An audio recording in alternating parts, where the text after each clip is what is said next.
this. Go live.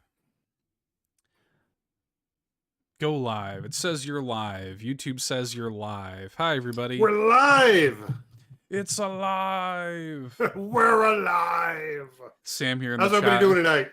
Sam here in the chat says it warms my heart to see Dokapon Kingdom as a headline here. Yeah.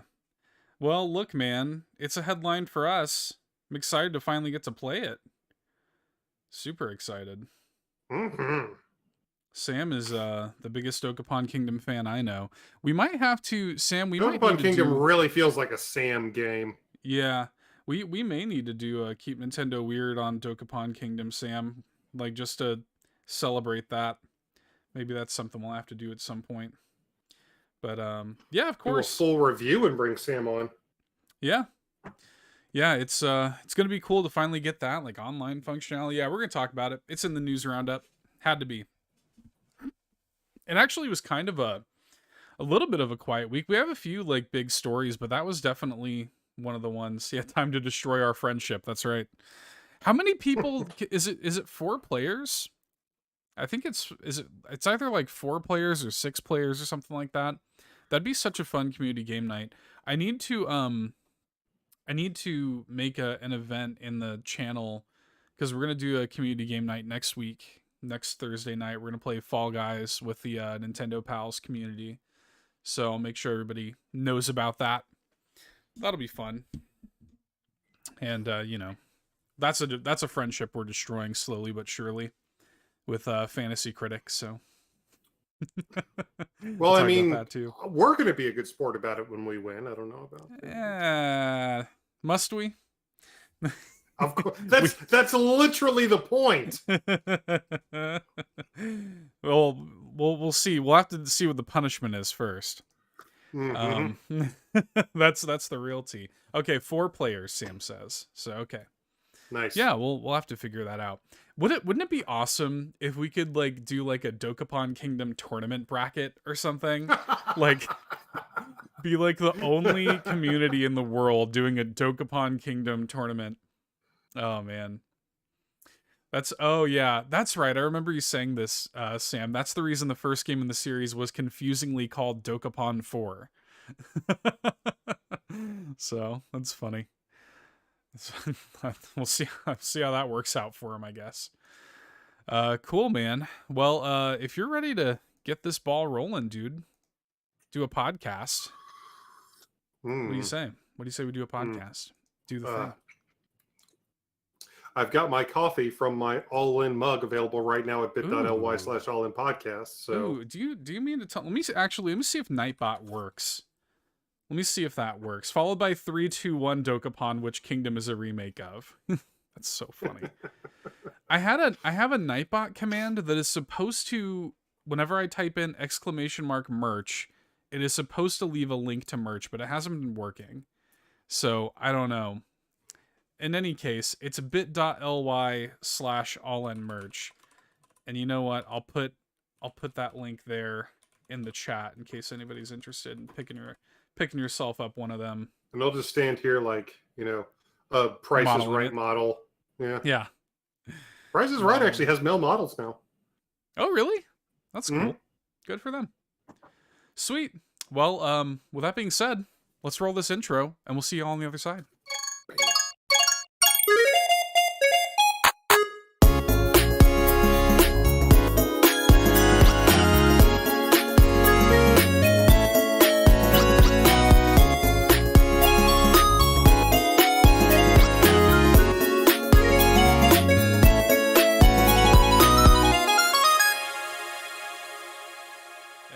I think I can pry myself away from Pocket Card Jockey Ride On for long enough. Please. Long enough to bring you another episode of All Any Nintendo Podcast, the weekly Nintendo variety show, where each and every week no shell's left unturned, no point is left under. And happy to be here, man. It's a good night. We have Pocket Card Jockey back in our lives. We're back on the hook. They got us again. And things are right in the world, Eric. I'm not going to lie to you. Things are right in the world. Things are right in the world. So he's without even thinking about it, he's just going to start just replacing different nouns throughout the course of our conversation with pocket card jockey, like he's some kind of pocket card jockey smurf or something. true. He's like, hey, Eric, did you pocket card jockey this pocket card jockey? Yeah. We'll talk about that in a little bit. But first, we need to thank the people who make the dreams come true over at Patreon, patreon.com/allinpodcast, where every week here on the show, we begin the festivities by thanking our Golden Banana Bunch and our Triforce tier patrons.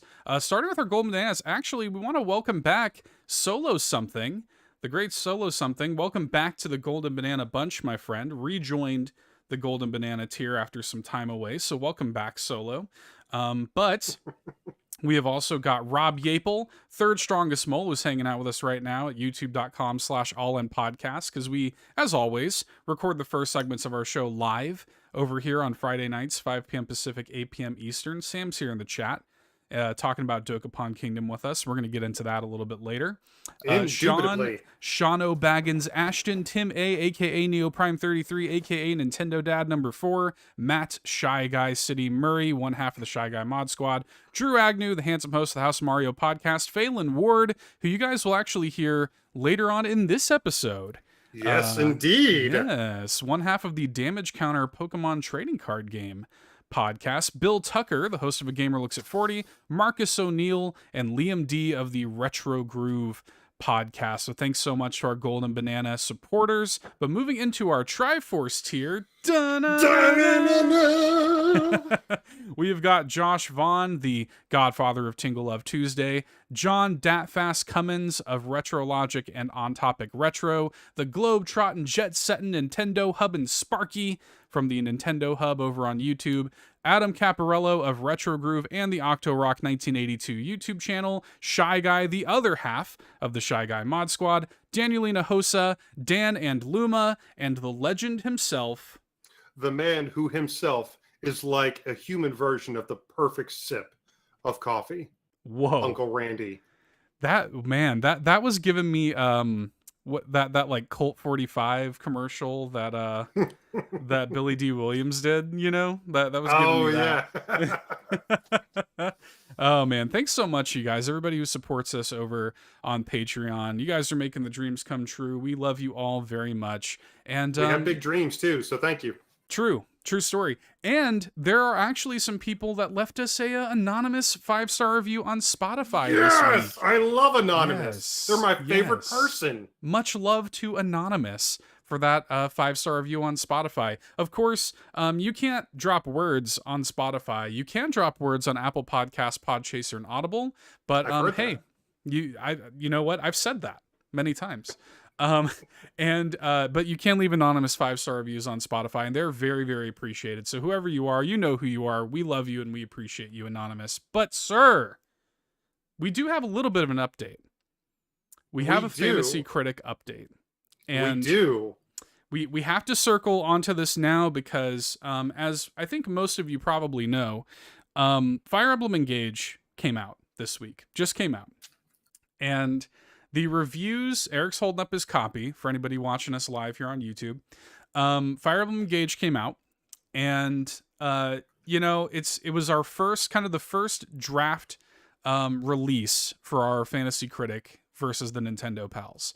And I am happy to announce that All In has collected a smooth 13 points on Fire Emblem Engage. Pretty happy. I'm a little, I thought it was going to be higher. I'm not going to lie. I did too. Fire Emblem games, especially core Fire Emblem games, do tend to review very, very well. I mean, first party Nintendo games and all that. So we did think it was going to be higher. I was, a little disappointed, admittedly, but still, points is points. 83 is still pretty good. It's still 83 on Open Critic, still pretty good. And really, it seems like the big over-under is some people are like thrilled that the relationship thing has been scaled back, and some people aren't. So the reviews were a little bit all over the place. So that's what that came from. But all that being said, yes, the Fantasy Critic battle rages on, the first drop of which was Fire Emblem Engage this week. And All In did collect those 13 points, and we're happy to do so. So The there's your first little... blood has been shed. That's right. In the First epic blood. war of 2023, All In versus Nintendo Pals Draft Combat. That's right.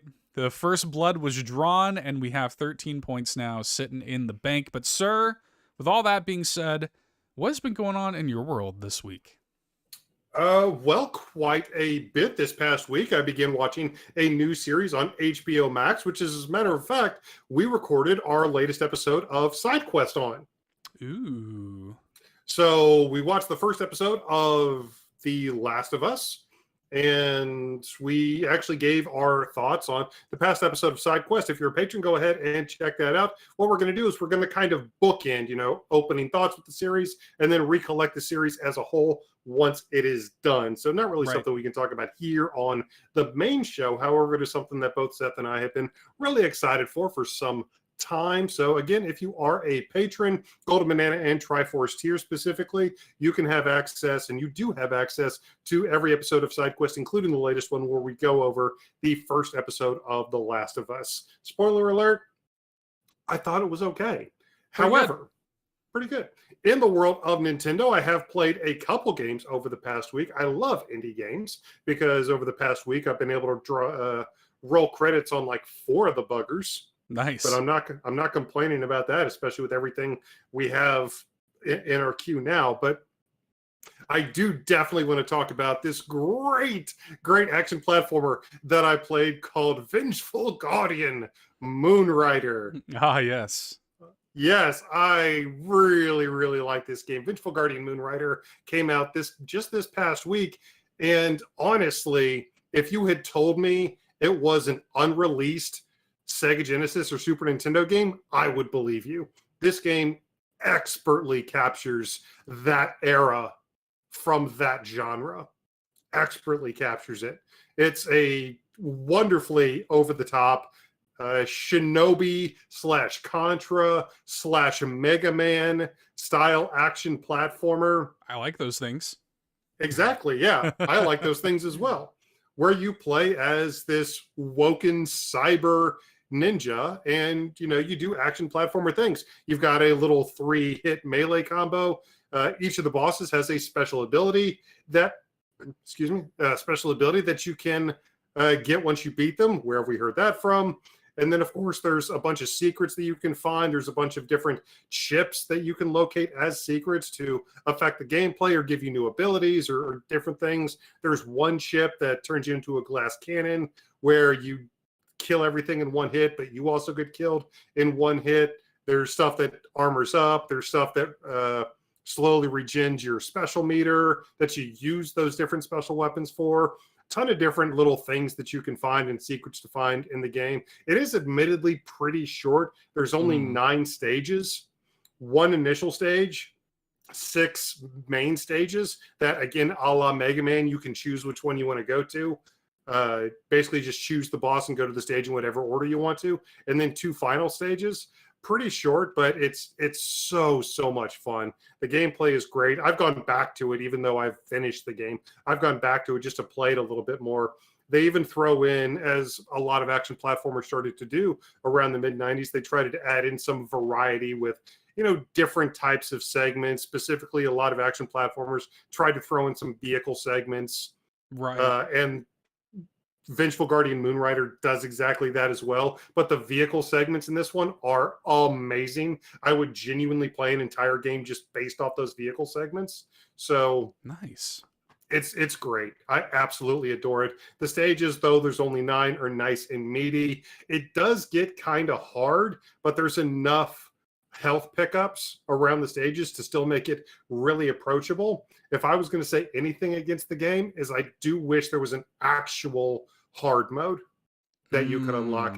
As of right now, there's not, at least none that I've seen, and I'd like to think I've seen everything, but maybe in a patch. It feels like something that will be added in a patch. If you just remove, and I know you could play through and not grab the health power-ups, but even if you just took out the health power-ups, that would considerably increase the difficulty, as one might imagine. But it's $20.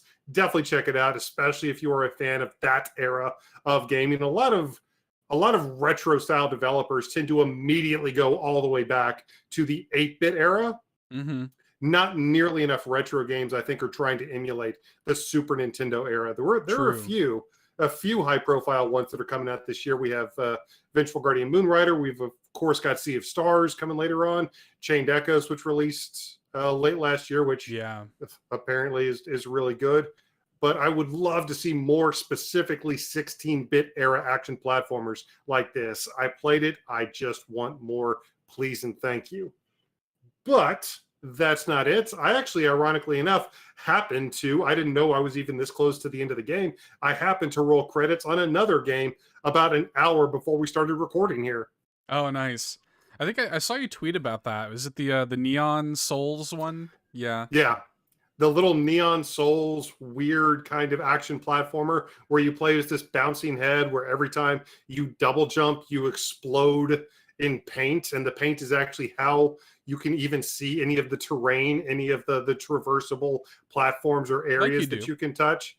Yeah. Like you do. It's a cool gimmick. I enjoy it. And there's 50 stages. Well, I say 50 stages. They're functionally challenge rooms. Mm-hmm. But you can beat it in a couple hours. The stages themselves are very quickly. Unfortunately, this one does kind of wind up being one of those cases of you get what you pay for. It's only a few dollars, but this game, if I'm being completely honest, this game does really feel like a promising developer's final college project. Mm-hmm. It feels like the first full game that a promising developer made. Right. Because there's some bad game design. There's some bad level design here. The enemy hitboxes are really janky. And even though the game itself is, I think, less than 100 megabytes, it actually chugs quite a bit. Okay. So, and it does hiccup quite a bit too. I do dig the bosses. The bosses are pretty cool. And like I said, it's got a cool gimmick. So I'd be interested to see what the developer has next up their sleeve, but it would be insincere of me to sit here and say that it is a fantastic game. That unfortunately just isn't true. But, I didn't hate it, even though I died a lot more times than I should have. The stages are short enough to where the game still kept a really quick pace. And again, I still like the boss battle. So it's not, it's not a game that you can't have a good time with, but if you want to try it out, do go in knowing everything I just said. Nice. Yeah, it maybe something for the developer, polish it up, come back with a bigger and badder sequel, Yeah. I'd be down to play another one. I would. But the last game I want to talk about real quick is another one that released late last week that it reeled me in with a deep, deep launch discount. Ah, yes. And that's a little game called Under Dungeon, which Seth and I are big fans of a few of the monochromatic Commodore 64 aesthetic games that have released on the Nintendo Switch. We've done, to date, we've actually done indie showcases on 3 of them that I can think of off the top of my head: Downwell, Minute, and Gato Roboto. Yeah, true. Yeah. And this one actually seems like it's really good. It's not getting a lot of coverage, and I didn't really see a lot of marketing for it, but I really dig it. It's a monochromatic top-down RPG. So, it's a Zelda-like. It's a top-down Zelda-like, but I really like what they're doing. The game controls really well. It's got a really fun personality to it. There's a decent amount of polish involved. I like where they're going with it. I haven't beaten it, but I'm pretty deep into it. It's certainly not a walk in the park. I've already died quite a few times. Even the death mechanic in the game works pretty interestingly. Nice. But yeah, I really dig it. Haven't beat the game yet, so I can't give you final thoughts. But I think the game may still even be on that launch discount. It might be on sale. I know I grabbed it like 2 nights ago. Yeah, I got it for $2. Yeah, like after you had talked about it, I was like, you know what? Why not? I'll just go ahead and pick it up. I had more than enough gold coins sitting around. I'm like, I'm just gonna get in on it. Why not? And yeah, exactly. I booted it up. I played through the like tutorial dungeon basically that they throw you in. Yeah, the little sewer. Yeah. Yeah, and I'm pretty impressed with it so far. It's pretty cool. It definitely has like I've already noticed like some localization, things, but But otherwise, like, it's, yeah, it's really polished. I like the little like effects they do in the text boxes and Yeah. stuff, that like how sometimes the text will be like kind of wiggling around and stuff. That's, Hmm. that's pretty cute and charming, and the writing's good. There's a lot of personality in it. I like it so far. I'm excited to play more of it for sure. I am too. I am too. I want to get through it. There's so much that's come out this week that I really want to check out, though. But I'm going to make it a mission of mine to finish Under Dungeon so I can give final thoughts to you guys next week. But that being said, Seth, what you been up to? um, a lot, kind of. In terms of games, so Pocket Card Jockey Right On came out last night. No kidding. Uh, You so don't say. I have you heard of this? You know this? Heard about this? It's yeah. So this is one of my favorite 3DS games, probably top 3 3DS games for me. I really love it, and with the 3DS eShop going down at this point in just like 2 months and change on Oh March God, it is, 27th. isn't it? Yeah, we're close. We're real close. It's nice to see something like this. This is an iOS port for Apple Arcade of Pocket Card Jockey. They're calling it a sequel, but it's not really. It's basically a remaster of Pocket Card Jockey, and they've reworked it, and there's a little bit of kind of, newness to it, but mechanically, functionally, it's just Pocket Card Jockey on iPhone. Um, and I really like it. I will say, and I'll kind of announce this here. Um, I'm doing a new Keep Nintendo Weird series very, very soon that is going to be kind of focused on these more bite-sized experiences like this. There are some games and experiences that I want to cover on Keep Nintendo Weird, but they don't really justify like an hour-long episode. I want to do things like the Nintendo Badge Arcade and stuff like that, but nobody's wanting to talk about that for like an hour-long episode. So I thought about this kind of idea of doing like kind of a between main episodes mini series, and I think it's going to be called Keep Nintendo Weird Pocket or Pocket Edition or something like that. I need to figure it out soon because I'm actually linking up with my good friend CJ Andreessen tomorrow to record a Pocket Card Jockey ride-on edition of that show. So it's just going to be like 15, 20 minutes. You're in, you're out.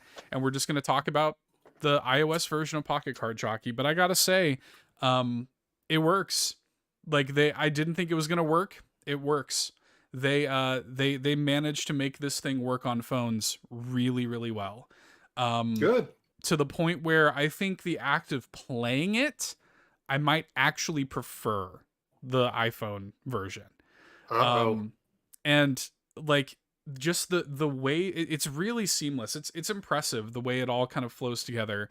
And it's funny because you can tell that there are a couple little things in there where they could have made it microtransaction-y and they didn't, but there are definitely things like the items and things that they've worked into it. You could tell they could have very easily been like, give me 99 cents for this, and they didn't do it because it's Apple Arcade. But yeah, it's Pocket Card Jockey on your phone, man, and that's a dangerous proposition because this game is great. It's addicting. For those who don't know, Pocket Card Jockey is a horse racing game, but it's also a solitaire RPG. It's a hard one to describe. Question mark? You race horses by playing solitaire because the plot of the game is you play as this guy who wants to be a jockey, who wants to race horses, but he has no actual skill. So much so that when he begins the game, he goes to race on a horse, immediately falls off the horse and is trampled to death, and is killed at the beginning of the game. And like you do, and you're brought back to life by this spirit who says, well, I'll help you be good at racing with a skill that you're actually good at. And he's like, well, I'm good at solitaire because I'm like a lonely loser. I'm good at solitaire. And so, it's got that kind of quirky, story to it. And what's funny is they've actually like retweaked some of the dialogue. So they say like, I play a lot of solitaire on my iPhone, they like have those kind of little nods in there. There's even a funny thing, the sort of like guide, the Mr. Clippy, as it were, of Pocket Card Jockey is this like horse guy with like this headband with a card on, and his name is Horse Off Course. And when he comes back up in this version, there's actually like a thing that says like, oh hey, like we're meeting for the first time, or oh my god, I've missed you so much, in all caps. So like they know that like this is a beloved game. So it's been a total treat. I was up until like 4 a.m. playing it last night. This game is dangerous for my health. Please send help. So I have that. Look forward to Keep Nintendo Weird Pocket with CJ talking more about this game very soon. Patrons will get early access to that as well, just like everything else. Speaking of that, patrons also got early access to a brand new little video essay that I did about Neon White, which is now public on the YouTube channel. The response to that has been very kind, and I appreciate everybody who's checked that out. So definitely give that a look. There's also a video of me playing the first 45 minutes or so of A Space for the Unbound. Yes. So huge thanks to the publisher for letting us check this out. This is one of the big releases this week. We're kind of in this like celebrating 14 years of Toge, mode. And this game has been through the ringer, man. It's been in development for years and years and years, went through like publisher woes and stuff. But now here it is. They made it to the finish line. The reviews have been absolutely glowing. I've put in a couple of hours so far. I'm really liking it. The game is actually already longer than I thought it would be. Like, I thought this was going to be, because a lot of these like kind of Toge games, indie games, are maybe 2-3 hours a lot of the time. Yeah. I'm already over 3 hours into this. Like, it's pretty chunky. And from what I understand, it's actually like a 9-hour game. So it seems like this is probably going to be like one of, if not the biggest games they've ever released. So it's really interesting, and I actually kind of regret only playing the first 45 minutes on the YouTube channel, because the game really opens up after that. In the prologue, it sort of is just like you're kind of just walking around and clicking on stuff, and that kind of is what it is. But like there's a lot more puzzle solving and a lot more intrigue to the game's story than it initially lets on. It's very much the kind of story that like peels back its layers and just gets more and more. It's hard to put down, I'll be honest with you. Like you really do want to keep engaging with it and seeing where it goes. The characters are endearing. It takes place in Indonesia, so you're getting a lot of that Indonesian culture. In fact, there was a puzzle. There's a moment where you essentially have to take like a little quiz, like a little trivia quiz, and you have to learn a little bit about Indonesian history, which is cool.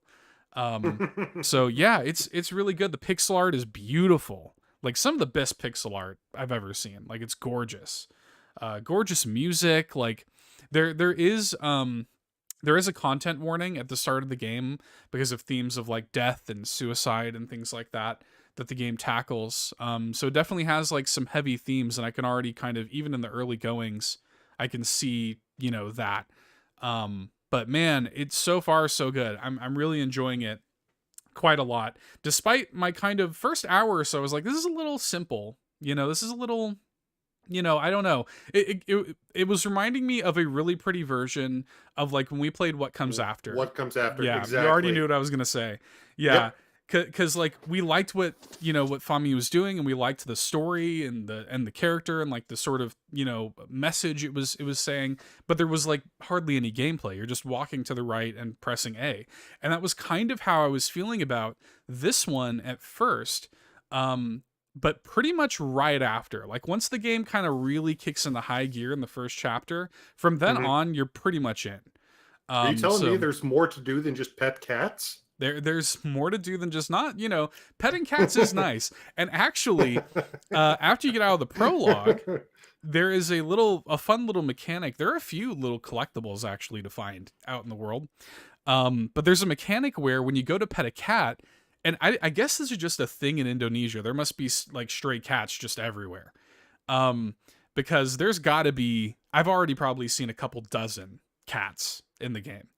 And when you meet them, you actually get to name them.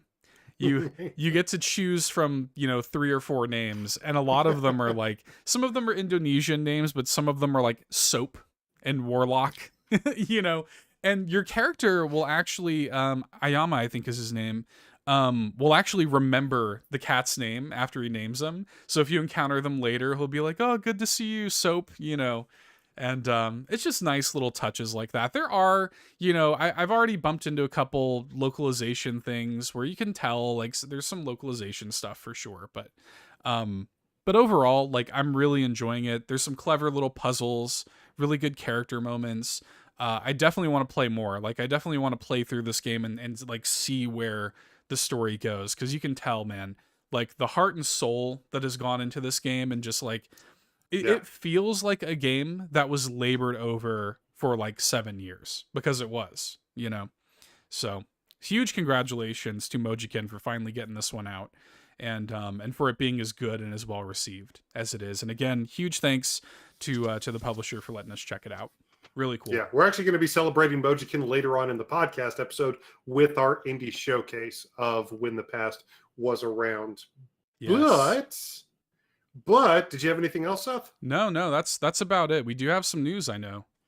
I know. I want to talk more about Toge. Yes. So what do you say we talk about it? Let's Toge about it. Let's chat it. Let's just...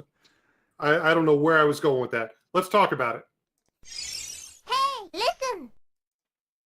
So, yes, a big part of what's going on this week with us and the episode and the gaming world at large was the fact that Toge Productions, basically the name in Southeast Asia video game development, did a huge 14th anniversary blowout with a really wonderful little direct earlier on this past week, where we got some fun little information about some upcoming titles, and very crucially, a release date for one of Seth and I's most anticipated titles of the year. The big headline coming out of their anniversary direct from this past week is we finally have a release date for Coffee Talk Chapter 2, Hibiscus and Butterfly, launching 4/20.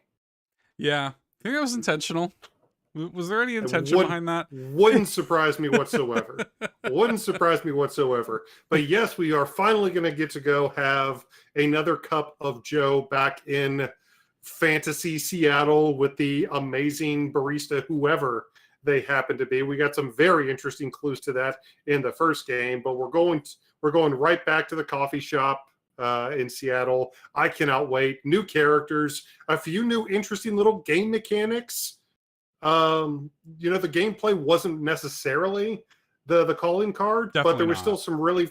there's still some fun stuff that you could do, and it looks like they're expanding that a little bit with some extra items that you can interact with in addition to the coffee that you can make. And of course, the coffee art is coming back. And I mean, just Coffee Talk Chapter 2, you had us at the title, but now we finally know when it's coming out. Yeah, we've been waiting on this for a while. It was supposed to come out late last year. Got delayed. Now we know it's coming April 20th. And not only that, getting a physical, which is awesome. For both it not only and that, which has been a holy grail for us in particular for a long time, especially, for us, like developing the friendship and relationship with Fami. Like, that game is Fami, right? Yeah. Who passed away coming up on a year ago now. He passed away last March. And Coffee Talk, that first game, just his heart and soul is in that game, and that was my favorite part of the conversation we had with him when he was on the show, was talking about how he was able to bring that game to life when he was part of that studio. That was so great. Coffee Talk is very much like, that's his world, and he wasn't involved with episode 2. But that first game in particular is a very, very, very special game to Eric and I. So we've been to the point where it actually had like a small physical run quite some time ago, but it's been out of print for a long time, and now it's like $100 or something. But I've genuinely, it's one of those games. I've genuinely come close a couple of times to just doing it. Me too. Like, just getting it. So it is nice to not have to do that now, because it's getting a physical reprinting, and episode 2 is also getting the physical. There's even like a whole collector's edition and stuff. They've got Coffee Talk. They've got individual editions for both Coffee Talk 1 and Chapter 2. They've got individual collector's editions for both games, and then they have an actual $150 super both games collector's edition that comes with a mug and an apron and like an actual coffee shop tucked away in the box.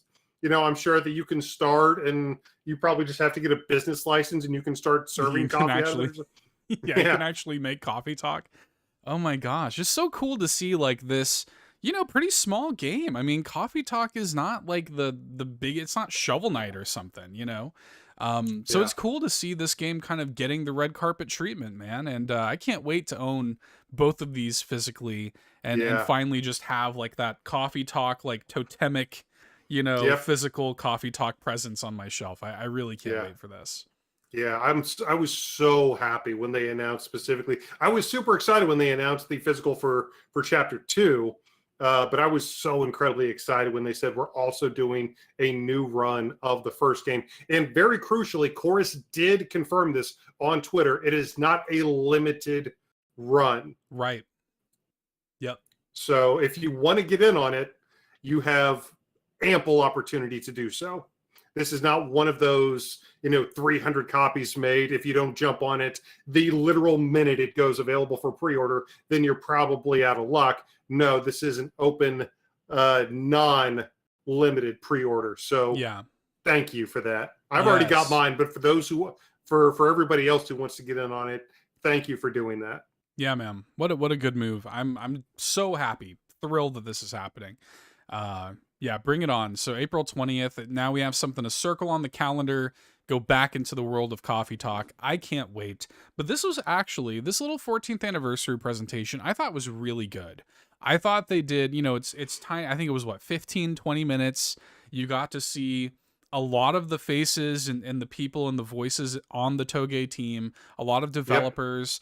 And I thought it was really great to sort of, you know, this is a burgeoning market. The Indonesian game development scene, the indie scene there is huge. And Toge is basically the end-all be-all for that. They have fostered so much of this. They got into their like indie game developer fund in the Indonesian market, and like the, you know, the relationships and the games that they're fostering and the things that they're bringing to the light. I think it's amazing. I think it's really cool. I think that they are spearheading something really special there in Indonesia, and they did show off a couple of different games that they're developing and publishing. Not all of them confirmed for Switch yet, but I gotta say, like, all the Toge games they showed, I thought all looked really cool. They have basically their version of Armored Core that's coming out, which is like, how do you even pronounce this, do you think, Seth? Kriegsfront, I guess. Kriegsfront, yeah, but it's functionally their version of Armored Core, and it does look pretty cool. It's low poly Armored Core. Like, it looks like if you made Armored Core on the Dreamcast or something, like that's what it looks like. And I'm like, I think it looks great. There's no Switch version announced for it, but that I thought looked awesome. I was like, oh, I'm all about that. I just love that aesthetic. They have this game Vanarus Tactics, which is their, you know, Final Fantasy Tactics Advance Wars thing. Coming soon. It is coming to Switch. We don't know when it's coming. They're just coming soon. So I gotta assume it's this year. Looks like it's gonna definitely scratch that sort of, you know, Advance Wars itch, because we have no idea when that's coming out, if that's coming out. So yeah. It is much more reminiscent for me of like something like Final Fantasy Tactics. Yeah. Because it is isometric. Honestly, even the character designs and a lot of the attack animations, if you had told me, and if you had said that it was a sequel to Final Fantasy Tactics Advance or just Final Fantasy Tactics in general, I'd be like, yep, that tracks. Yeah. That absolutely tracks. No, I mean, I still could be not really a bad cool. Thing. Yeah. Still could be really cool. But honestly, for me, outside of Coffee Talk Chapter 2, the final game that they showed off, their OMT functionally, was the one that I was super stoked for this year.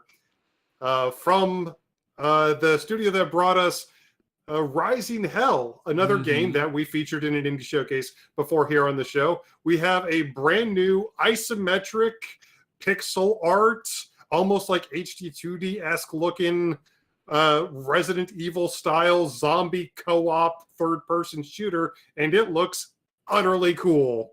I think it looks awesome. Like It does. The notion of being able to play something like this in co-op, I'm like, this looks really good. It's called Whisper Mountain Outbreak. And yeah, this is from the Rising Hell devs. It's early days.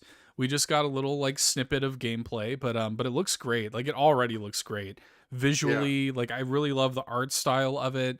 Kind of going into this like HD 2D like Live Alive kind of look a little bit. Yep. But yeah, it's like it looks. I don't know if it's like 3-player. I don't know if we ever saw 4 players, but we saw at least 3 players, I think. Yeah, there's multiplayer. It's not just 2 people. Yes, But... and you're you know, it's co-op. It's you're shooting zombies and monsters, and you're healing, and you got your inventory management, and yeah, it looks like a little Left 4 Dead top down. To like if Left 4 Dead was on the Super Nintendo or something, you know. Basically, yeah. That's a pretty good way to put it. If Left 4 Dead was on the Super Nintendo. Now, very crucially, we do have to say it has not been confirmed for Switch. However, Space, we did reach out directly to Toge to ask about a possible Switch port, and they had this to say to us. Quote, it's still in early development, so we haven't decided on what other platforms we will bring this game to, but hopefully Switch and other consoles too. Smiley face, end quote. It'll come to Switch. I'm not worried about that. It's going to come to Switch. I mean, it is a kind of cool departure for those devs to because you know, you would assume like Rising Hell is a roguelike action game, you know. Yeah. So this is not like the natural next step. I don't feel like. So I think it's pretty cool that those devs are like kind of taking a hard right, you know, and doing a totally different genre. It's pretty cool. Still going to be very gory and very mature like Rising Hell, but I really dig it. I really hope this would be a perfect game for us to stream, Seth, when it comes out. Yeah, co-op, man. I'm looking forward to it. Well, they were not the only ones who had a presentation. We got a presentation of a presentation, an announcement of an announcement. Of an announcement. Our favorite things in the world. But yes, congratulations to Toge on 14 years. Very excited to see what you guys have for the rest of the year and beyond. Yes, of course. Yeah, huge congrats to them. But this announcement of the announcement was from Thunderful on the SteamWorld series, which I'm excited for. It's the SteamWorld Telegraph special broadcast happening Monday the 23rd, 9:30 a.m. Pacific time, where they're going to talk about the future of the SteamWorld franchise. We know about that SteamWorld Headhunter or whatever I think it is. Yeah. For like Xbox, yeah. I think they're doing. But other than that, we don't really know what's going on, and we assume that this is going to involve like multiple SteamWorld games. I mean, we'll see what happens. They're doing a whole special broadcast for it. I assume it's not just going to be on the one game.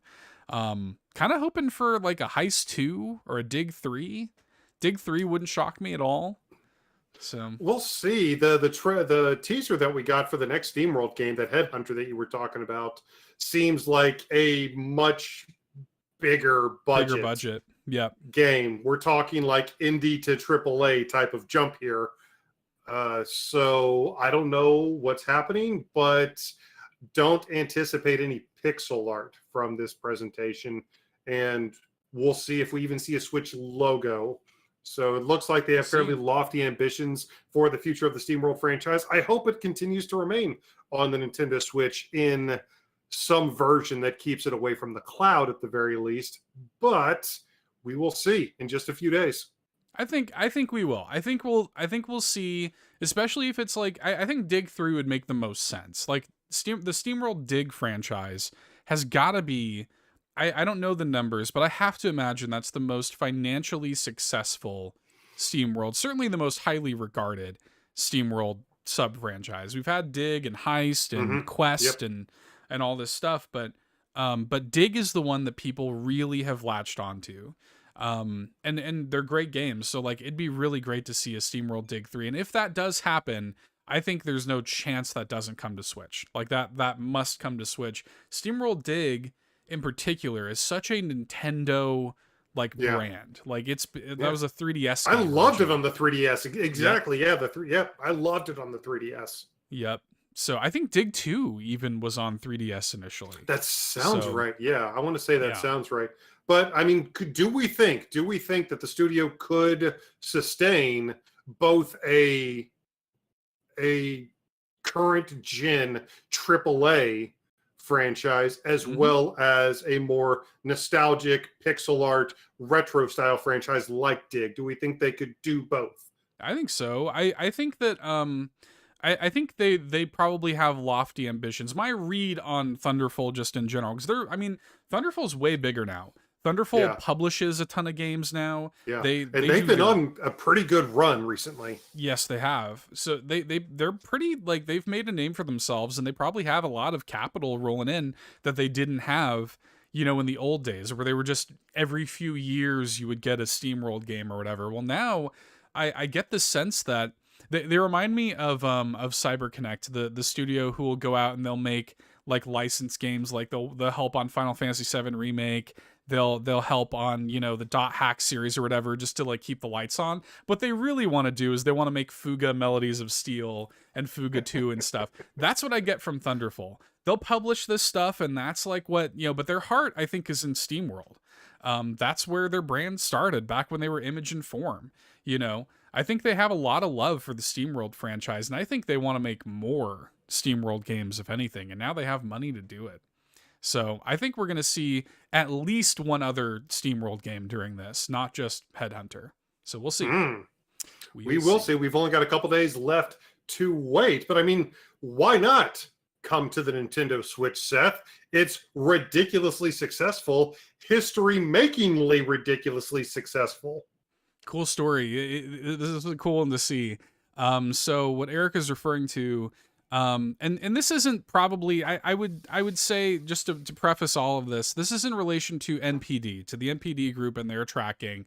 I would assume, because the NPD was established in 1995, I would assume if we were going to be talking about the NES, that probably has surpassed this particular record. But in terms of the NPD, since it began in 1995, the Nintendo Switch has officially been the top-selling console of the past 5 consecutive years. And this is the first time that this has happened since 1995 in NPD history. So, Switch is doing pretty well. Switch continues to do pretty well. Yeah. And we are deep into Xbox Series S/X/PS5 territory at this point. We are deep into this current generation of next generation consoles. So, and we even saw that report that Nintendo was even ramping up Switch production prior to the release of Tears of the Kingdom. So could they make it 6? I honestly think I would bet money that we'll get 6 in a row. Yeah, well, and it's the price thing too. I bet rubies at least. Yeah, and it's the price thing too, right? Because that's true. Like PlayStation has outsold Switch in terms of dollars, but in terms of, just because it's like $200 more than the Switch. Yeah.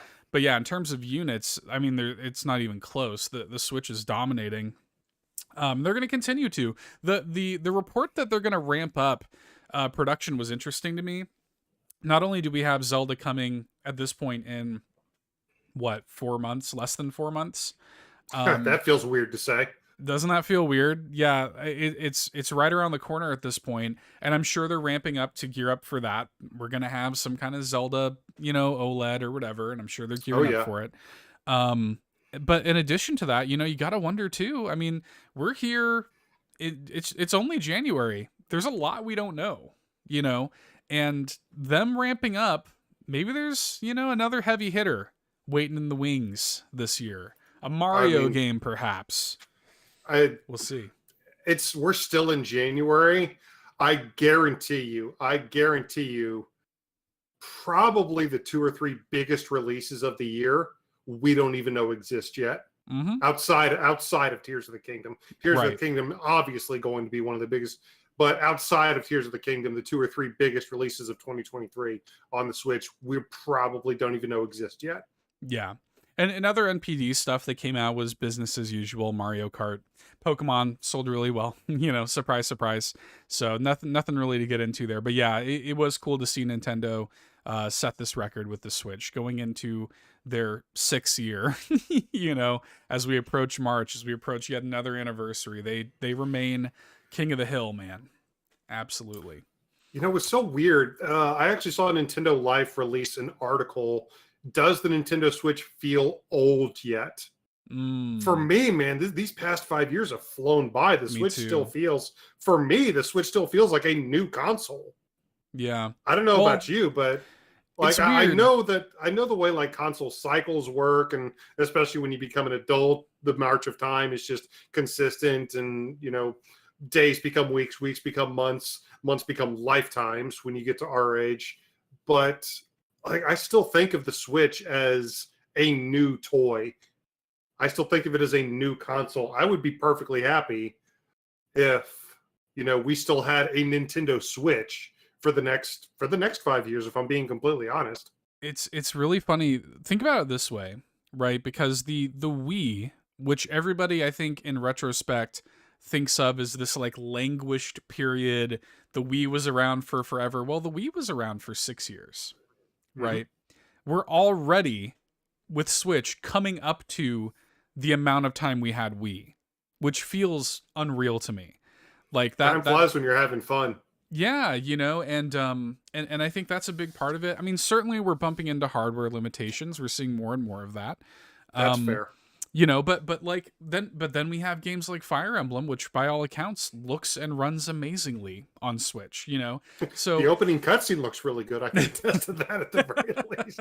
Opening cutscene is a lost art, by the way. Yeah. There is a disappointingly few number of games that have an actual like full-on opening cutscene. I know that they take up a lot of memory. I know they're a lot of effort, but nothing makes me as excited to play a game as an opening cutscene. Honestly, still, that might be my favorite part about Mario Strikers Battle League. Yeah, that's fair. I know it's not saying much, but it is a good look. It is a good opening cutscene. It makes me excited to play the game for the first 10 minutes or so. yeah, man. So I definitely think that we're bumping into hardware limitations, but I also think that there are games like Fire Emblem that come out and impress, and I think Tears of the Kingdom is probably going to be impressive too. I've seen a lot of people be like, that game's going to run like crap on the Switch, and I'm like, well, the first game was a port of a Wii U game. This one's being built from the ground up for Switch, so I think it's going to run just fine, and I think you're all going to buy it anyway. So like, shut up. Yeah, that's very true. A, we're going to buy it anyway. B, look at Xenoblade Chronicles 3. Yeah, Xenoblade 3. And, and like, I still maintain that the issue with Pokemon was not the hardware. I think there's still a little bit of life left in this bad boy. I would like to see, I don't think it's going to be this year, but next year, I think maybe it's time to start thinking about some kind of refresh. A little bit more horsepower. There are a lot of people who want some kind of 4K output. I think we're That's fair. It's getting long in the tooth, right? Like it's a little bit time, but like in terms of the novelty of it, like it's funny because every now and then, like I'll get asked a question like, "What do you want in Switch?" I'm like, "I want this. Like I want more of this. Like I want this, but better." More polished, like just what we have already. The actual experience of Switch, I think, is so good and resonant. I don't really want the core experience to change. I just want it better, smoother, all that. But the core experience, I think, is great. So if Nintendo did release a machine that could run KOF 15, I wouldn't hate them for it. Right, exactly. So we'll see. But the Switch will run pretty soon, Eric, is Dokapon Kingdom, my friend. That's right. Yes. It's been a week of cult classic returns.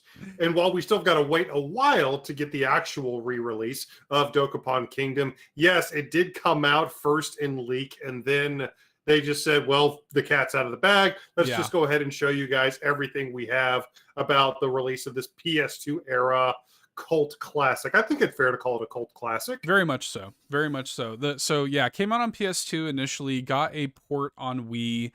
Yep. Dokapon Kingdom, very much a cult classic. Which made all the sense in the world. Yeah, of course. Yeah, Sam pointed out in the chat earlier, we were talking about Dokapon Kingdom. It's basically what it is it's like it's a board game RPG, essentially. Yep. 4-player board game RPG. And as Sam pointed out in the chat earlier, the first game in the series was called Dokapon 4 because it was referring to 4 players, but probably didn't do him any favors there. And then followed by 3-2-1 Dokapon, which Dokapon Kingdom is a remake of, as Sam pointed out in the chat. So anyway, these are really kind of beloved, fun, little board game RPGs, kind of fun, kind of quirky. And it's great because this remaster, Dokapon Kingdom Connect, not only is it coming to the West, not only is it getting a physical in the West, it's going to have online play, which is awesome. Yeah, Sam in the chat points out it's like Dragon Quest and Monopoly had a baby. Essentially, right? That's how really good way to describe Fortune Street, by the way.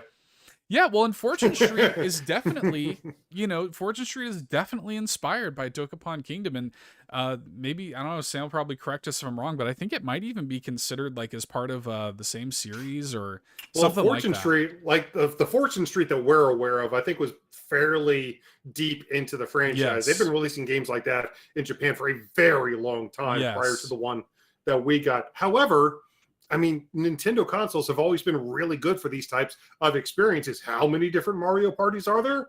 Yeah. So, I mean, the stuff notion, like this.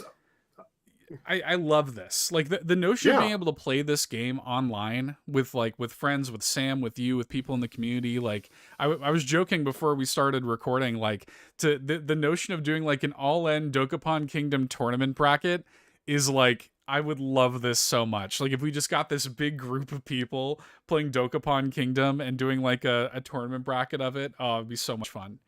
So it's almost like Mario Party meets Miitopia. Yeah, man. I'm really looking forward to it, dude. This is like the perfect, because the Wii version of the game is like very expensive, prohibitively expensive. PS2, I think you could get for a reasonable price for a while, but the Wii game was like 100 plus, like all day long. So it's nice to be able to have an affordable way to play this and to play it with your friends and to get it in your physical collection. Like, this is awesome. Yeah, Sam points out Dokapon is Sting, Atlas, and Fortune Street is Square.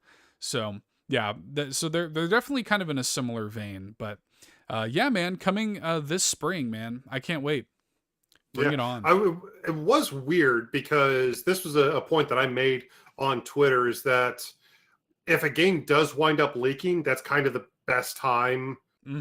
At that point in that environment, you might as well just release all the information you have, just let it all out, because the hype of a leak and something like that, it's going to deflate the excitement around a game if you wait any length of time. It does stink that the developers, I hate for the fact that when developers have to deal with leaks, because a big part of a video game success very often is being able to control the information around the release and being able to control the flow of information, being able to show things only when you're ready to show them. We saw that ad nauseum with the Grand Theft Auto 6 leaks. But with something like this, I was kind of surprised that we hadn't heard about it beforehand, because this is slated for a spring release. This is very, very close. And when we got the trailers, like, wow, this is basically a finished game already. It's done. Yeah, for sure. So at least it didn't leak until they had a very polished, very deep into development look at it, as opposed to some other unfortunate leaks. At least if you're going to have your game leaked, at least let it be an almost complete version of it. Yeah, and I almost wonder if this is the kind of thing that we see, because there are a couple little things percolating, man. We're getting to that February Direct time. It honestly feels like we're just right around the corner from that February Direct. We always get one. It's got to be coming, and I could totally see something like this, getting a date during a February Direct. There have been a lot of things kind of even a shadow drop. That'd be cool. Yeah, that'd be really cool. So, but that's coming out in the spring, Eric. Let's hit some notable releases as we wrap up the news roundup here. What came out this week, pray tell? Oh, God. What came out this week? All right. Well, we've actually already touched on a couple. Yeah. A Space for the Unbound. Once again, thank you to the publisher for giving us access to A Space for the Unbound. Seth's already started playing it. I am absolutely going to be playing it this weekend. Cannot wait. We've completed the Persona trilogy on the Nintendo Switch this week, Seth. We had Persona 5 Royal that released last October, and this past, as a matter of fact, yesterday, as we are recording this, we finally got Persona 3 Portable and Persona 4 Golden. Good games on the Nintendo Switch. I mean, there's 300 hours basically right there, just between those two titles. Both of which, by the way, are just $20 digital on the Nintendo Switch. That is a lot of not only bang for your buck in terms of hours to gameplay, but great experiences. Like, those are quality hours of gameplay, especially if you're into anime style JRPGs. You are eating very well this week, my child. Yeah, that's such a steal. Like, it's unbelievable how good of a deal that is. $20 for those. Yeah, definitely worth the pickup. And then we got Colossal Cave.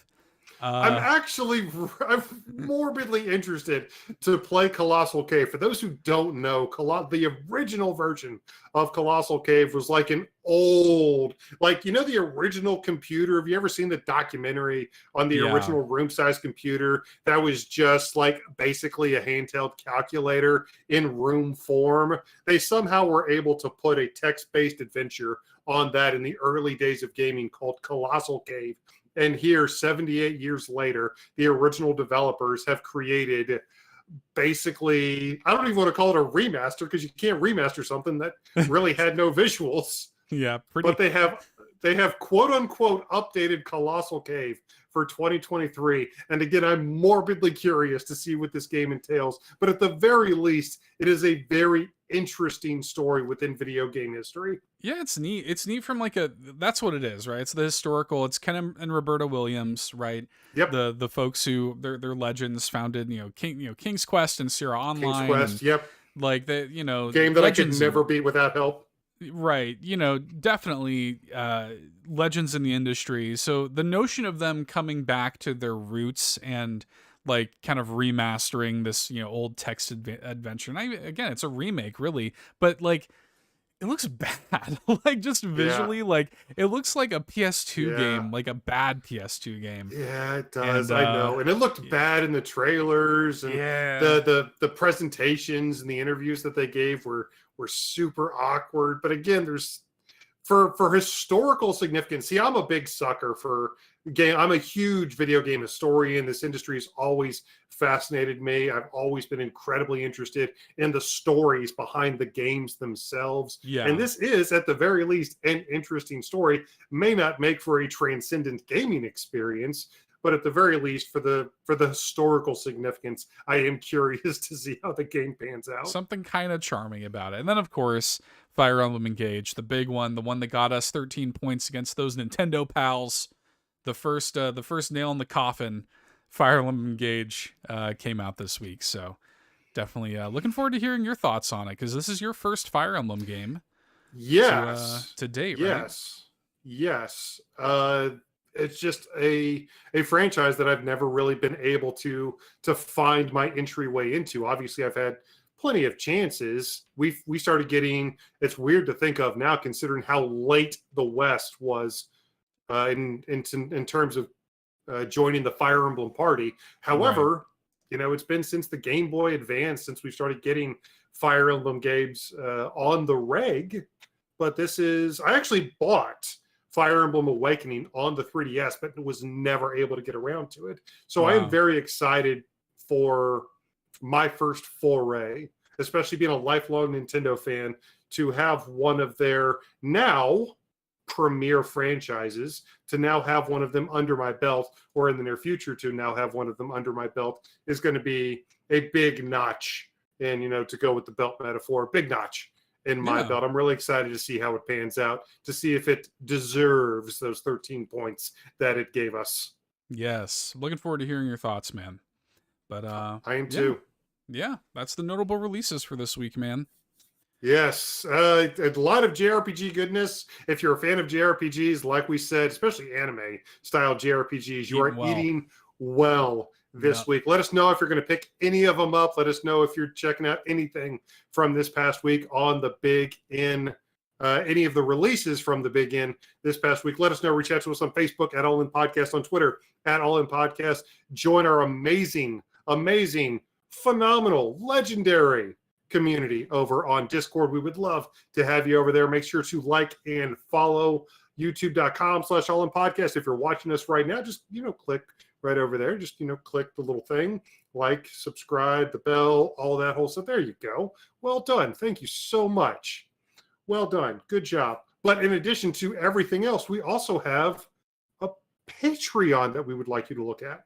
A Patreon, patreon.com/allinpodcast. You can throw a few bones our way, get some exclusive content, 3 tiers of amazing sport over there. Thank you so much to everybody who supports us there already.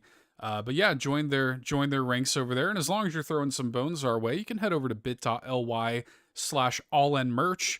Get yourself some awesome merch like the mug Eric is holding up right now. I love this mug. It's a good mug. It's too small, but other than that, great mug. I need more coffee than that.